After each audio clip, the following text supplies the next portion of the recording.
Well, Stuart, I mean, you've got obviously lots of things in the pipeline. You haven't actually been able to tell us yet. I mean, when will you be going public with these great ideas you've got and offers? Well, look, not to give you a sort of a viewpoint that you might get from a proper celebrity with a PR company, but I can't say too much at the moment, and that's purely because I've had quite a few offers, some good, some bad, and I'm working my way through them. There's a couple of serious leads, a couple of television shows in the UK on national terrestrial broadcasters, etc. So there's some really good opportunities, but there's a lot of things to consider when you're taking up a role. I mean, number one is relocation. If it was to be a live show, you'd have to move. There's also, the pay which you'd expect to get. There's a lot of negotiations to take place, and given that everyone's only just come back to work after the new year, we're still quite a few weeks away yet from announcing anything publicly. I mean, a lot of people remember the Badger from The Apprentice. She didn't win it. Badger or bust. She went on and did a fair amount of public speaking, making quite a few £1,000s per day. Yep. Is that also something you see yourself doing? Well, there's absolutely no reason why I can't do public speaking and motivational speaking at the same time.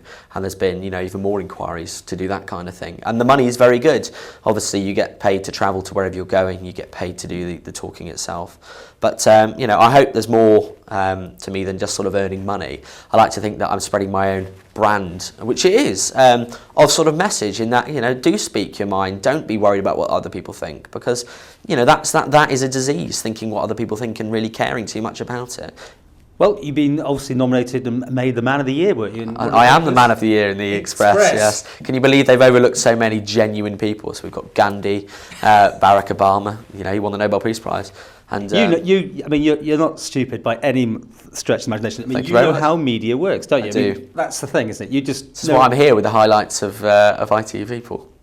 But you know how to push those buttons, and that's what I was trying to probe you about. That somewhere behind all this, you knew exactly where you were going with this. You're not the first person to say, I think it was Kate Walsh on Live from Studio 5 that suggested it was all an act to get on the television. No, it's a fair comment. It's absolutely a fair comment, because you could just act like a complete idiot and get on television, make lots of money. But, anyone that knows me, and it's an island, it's a very small island, people know the real me. And I think you'll find before I went on The Apprentice, a lot of people already had their own views on me. So, I am true to myself. Like it or loathe it, I suspect loathe. Anything you've done differently? Nothing. Don't live in regret. Why live in regret? If you do something, you did it for a reason. I said everything I thought on The Apprentice because I believed it. And just because people might not appreciate what I said or don't share my view, it's no point in taking it back. There's no reason not to believe what you said still and regret it.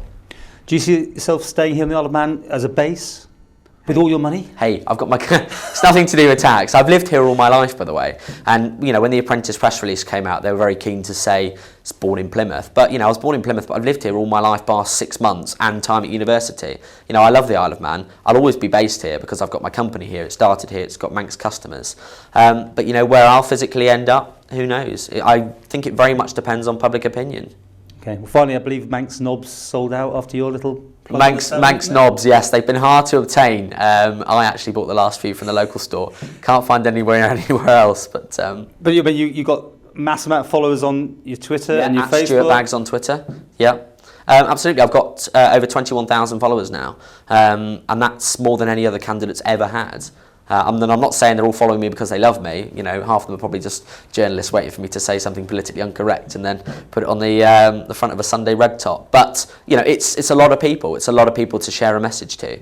And I do regularly give out jars of Manx Knobs and Stuart Baggs the brand T-shirt on there. So it's a good way of keeping your followers happy. You are so Marmite, aren't you? I mean, you can just see people watching this going, "Oh my!"